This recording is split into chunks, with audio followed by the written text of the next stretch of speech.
today's video, we're going to break down Spanish sentence structure from the very basic one all the way to these little sneaky words like le, les, lo, los, la, which is not as hard and complicated as it seems. This lesson comes with a PDF where it's full of examples and exercises so you can practice, and you have also all the explanation that I'm going to give you here. I'm going to split the sentence structure in Spanish in 3 levels. The first level, it's the very, very basic. The second level adds a bit more of information, and the third level adds a bit more of information. And at this third level is where I'm going to tell you where these le, los, la come in, okay? So if you're a beginner, this is going to be really useful for you to build up a foundation.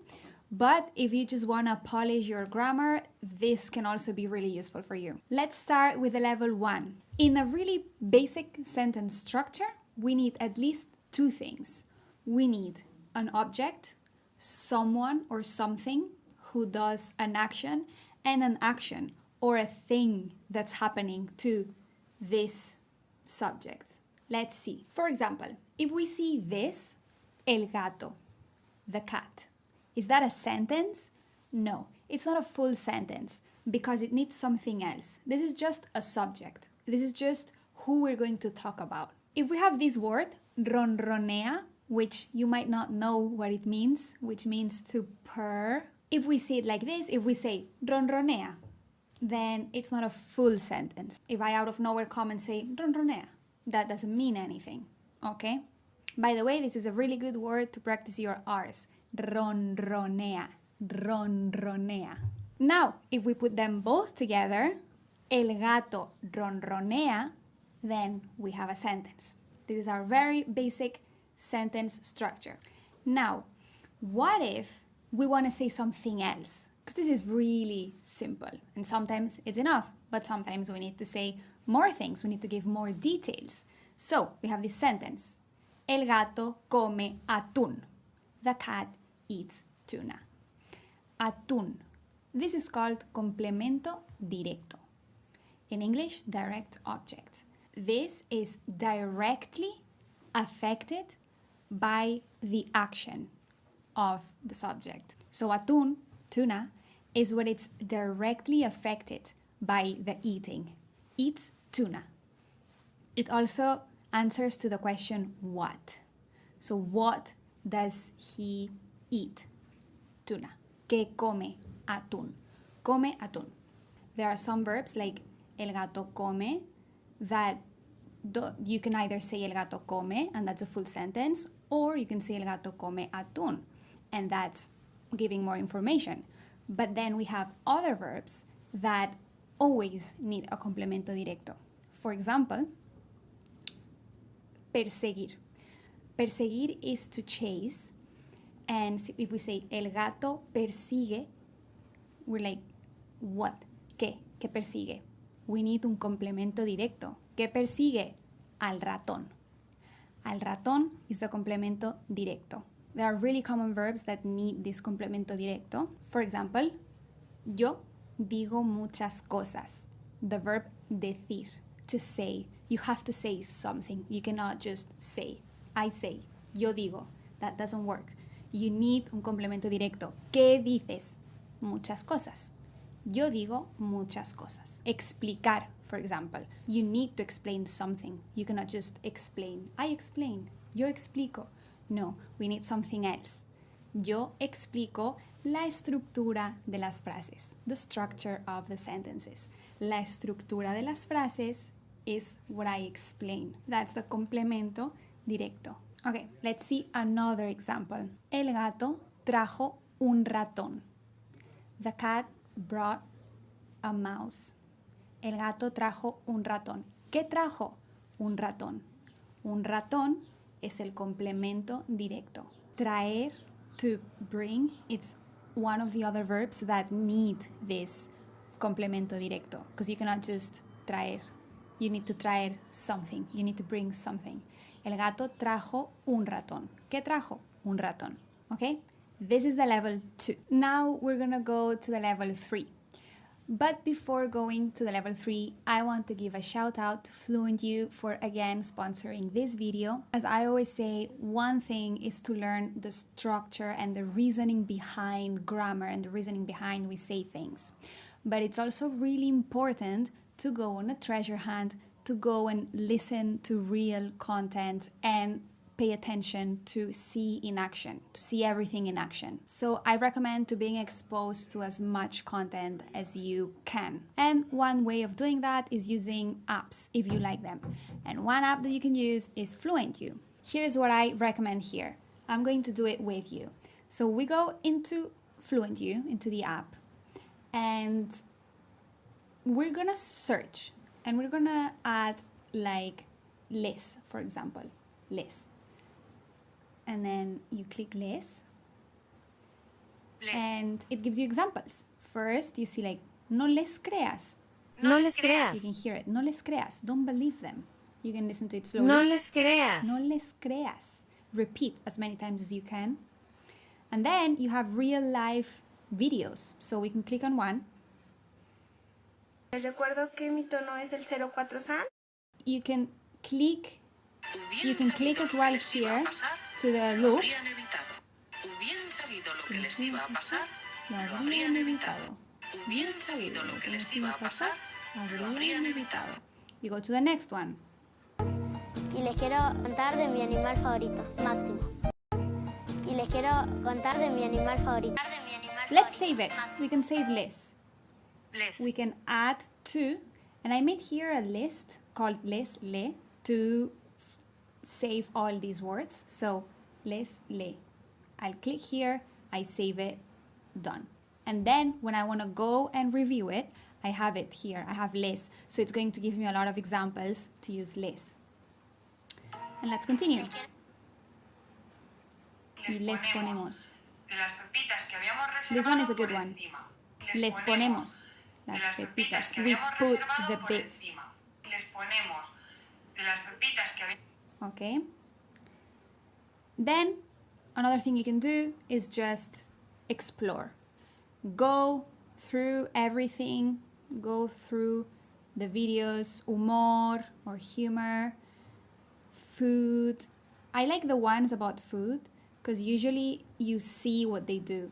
So you can just go to the video about the coffee. You can also install their Chrome extension and use it while you watch Netflix. And they give me a discount for you so you can go and try it for yourself. The link is on the description. Okay, level 3. Are you ready? Let's recap. Last sentence we had, el gato trajo un ratón. Okay, el gato, subject, trajo, the action, and then un ratón, it's the complemento directo, is what the cat brought, okay? So, let's make it a bit more interesting and add something else. El gato trajo un ratón a mi hija o a su dueña. The cat brought a mouse to my daughter. My daughter being the owner, so that's why. El gato trajo un ratón. ¿Qué trajo el gato? Un ratón. What did the cat bring? Un ratón. To whom? Who received this mouse? Me? No, in this case, mi hija, my daughter. Okay? So this is the complemento indirecto. And the complemento indirecto is the receiver of the action of the complemento directo. Let's see more examples. Yo explico la estructura de las frases a mis alumnos. So we have here, yo explico la estructura de las frases. I explain the structure of the sentences. Yo explico la estructura de las frases a mis alumnos. ¿Qué explico? La estructura de las frases. This is my complemento directo. ¿A quién? Who is the receiver of my explanation of the sentences? Mis alumnos. So, a mis alumnos is the complemento indirecto. Okay? Now, small parenthesis here. Have you ever noticed how in Spanish we put the question mark at the beginning and also at the end? This is to make sure, to make 100% sure that we know that it's a question if we're reading, that we know that it's a question from the very start. So we're not reading and then, oh, this was a question, let me read again. No, from the very start, we know that it's a question or an exclamation, okay? Spanish likes to make sure that everything is clear from the start. So in the sentence, el gato trajo un ratón a mi hija, we have here a complemento directo, a mi hija.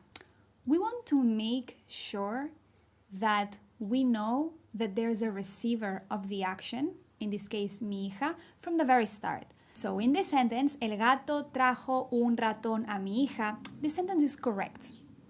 But because we like to make sure that things are clear from the very start, we want to make sure that the listener, in this case, knows that there's going to be a receiver of the action. There's going to be a complemento indirecto. So what do? We put le before the verb, okay? Just to know that this verb has a receiver as a heads up, okay? So here we're going to be redundant and we're going to add a le, which is a complemento indirecto, as well as a mi hija. They're equivalent. So we would say, el gato le trajo un ratón a mi hija. Okay? This would be the most common thing to say. It's not that the other one is incorrect without le. It's also correct, but it's way more common and natural to hear the le here. It's a redundancy, again, but it's to emphasize and to make sure that we convey from the very start that this action has a receiver. Okay? Let's see the other example. Yo les explico la estructura de las frases a mis alumnos. This is a super long sentence. And if I said, yo explico la estructura de las frases, maybe then I say a mis alumnos, and it's like, oh, okay, there's someone here receiving the action. But we want to make sure, yo les explico la estructura, and we're already thinking, okay, she's explaining it to someone. She's not just explaining it in general. Okay? Same here with el gato. El gato le trajo el ratón. Okay, so from the very start, we know that the cat brought the mouse to someone, not just brought it. We know that has a receiver. Let's see who. Okay? It's like adding a little mystery. Here it's like, heads up, there's a receiver. So these le and les are just substitutes of the complemento indirecto, a mis alumnos o a mi hija, les for plural, le for singular. Now that we're here with le and les, let's spice things up. Let's see the full picture of this. You know, you might have noticed that in Spanish we tend to omit the subject when it's obvious, okay? Let's see this little dialogue that I wrote here. ¿Cómo se llama tu gato? Se llama Bigotes. What is the name of your cat? His name is Bigotes, whiskers. ¿Y qué come? And what does he eat? Come atún. He eats tuna. Ah, qué adorable. Sí. Oh, so cute. Sí, pero trajo un ratón. Yeah, but he brought a mouse. Okay, this sentence I've been omitting the subject, which is el gato, because the person asked me, what's the name of your cat? So I'm not going to say, mi gato se llama Bigotes, mi gato come atún, mi gato trajo un ratón. I just don't say it, because it's obvious. Se llama Bigotes, come atún, trajo un ratón. Okay, so this is the subject. What if we want to omit the complemento directo or the complemento indirecto in a sentence? Can we do that? Can we omit the complemento directo? Not really. We cannot just omit it and forget about it. We need a substitute, and that is where lo or los o la o las come in. Imagine that I say this. Ayer compré mucho atún, pero no pasa nada. Mi gato lo come. Yesterday, I bought a lot of tuna, but it's okay. My cat eats it. I'm not saying, again, mi gato come atún. So like, ayer compré mucho atún, pero no pasa nada. Mi gato come mucho atún. Too much atún here. So instead of saying atún again, I'm going to say lo. Okay? because it's atún, it's masculine and it's singular. So lo, okay? Mi gato lo come, and always before the verb. Another example. Nuria, la gente quiere conocer la estructura de las frases. Nuria, people want to know the structure of the sentences. And I say, vale, yo la explico. I'm not going to say, vale, yo explico la estructura de las frases, because that will be super redundant and, again, unnecessary. And because la estructura, it's feminine, then we use la. So you say, vale, yo la explico. I explain it. So basically here, Lola, it translates to it. Now imagine that someone asks me, ¿y estos ratones? And these mice? And I'm like, el gato los trajo. The cat brought them. Okay? Los, because ratones, it's masculine and plural, so we say los, it would be them. The cat brought them. In English, you say them after the verb. In Spanish, it's los, everything is before the verb. Okay? El gato los trajo. I'm not going to say el gato trajo ratones, because we already said ratones. El gato los trajo. Cat brought them. So, this is to substitute the complemento directo. The 4 options that you have, and no more, are lo for masculine singular, los for masculine plural, la for feminine singular, and las for feminine plural. Okay? Now, what about the complemento indirecto? What about a mi hija, a mis alumnos? Can we omit that if that's obvious and unnecessary? Let's see it. Imagine that I'm in a conversation and someone says, ¿Este es el gato de tu hija? Is this the cat? Is this your daughter's cat? And I say, sí. Ayer le trajo un ratón. Yes. Yesterday, he brought a mouse to her. This le a mi hija. Again, le substitutes a mi hija. Substitutes the complemento indirecto. It's ella or él, so it's substituted by le. Okay, so le, we'll use le every time that the complemento indirecto is él o ella. Another example, someone asks me, ¿qué les explicas a tus alumnos o seguidores de YouTube en este video? What do you explain to your students or followers on YouTube in this video? And I say, I'm not going to say, a mis alumnos o seguidores les explico. We already know we're talking about them. So I'm saying, les explico la estructura de las frases. Les is for ellos, los seguidores, los alumnos, los deportistas, los pájaros. Okay, les explico la estructura de las frases. What if instead of he or she or them, it was me or you or us? Te explico gramática. I explain grammar to you. This te substitutes the complemento indirecto that would be you. Nos trajo un ratón. He brought a mouse to us. Nos trajo un ratón. Now, here's where the fun begins. What if we want to substitute both the complemento directo and the complemento indirecto? Let's look at this sentence. Este ratón es de tu hija. This mouse is your daughter's. We're already talking about the mouse and we're already talking about the daughter. So my answer will be sí. El gato se lo trajo. Yes, the cat brought it to her. Now, what is se doing here? I already spoke about se in another video and I did not mention this use of se. Don't worry, I know. It's because this is just a substitution. Se is not really doing something here as se. The se here only wants to substitute le. Because if we say le, lo, sounds really weird. La, too much. It stands out a bit more if we say se lo. It's clearer. And also, if we say lelo, it means something like dumb in Spanish. So we don't want to say that. whenever we need to substitute complemento indirecto with le and the complemento mi hija with le and the complemento directo like el ratón with lo, we're not going to say le lo, we're going to say se lo. Se lo o se los o se la o se las. Okay, so every time that you need to say both together and it's in the third person, we're just going to say se.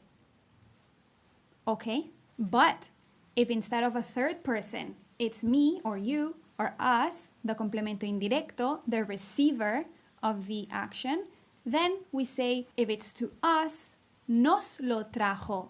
He brought it to us. Me lo trajo. He brought it to me. Os lo trajo. He brought it to vosotros, you guys in Spain. Please let me know if this is clear. If not, if the third level or the use of lo and les is still not clear, I'm happy to make another video where it's a bit more clear. Okay? I can give more examples, but remember that you can download the PDF and there you have the explanation, examples, and exercises. So if it's not clear just yet, just do the exercises and see the explanations and everything will be clear, I hope. If not, let me know. If you enjoyed this video, give it a like and see you in the next video. Ciao!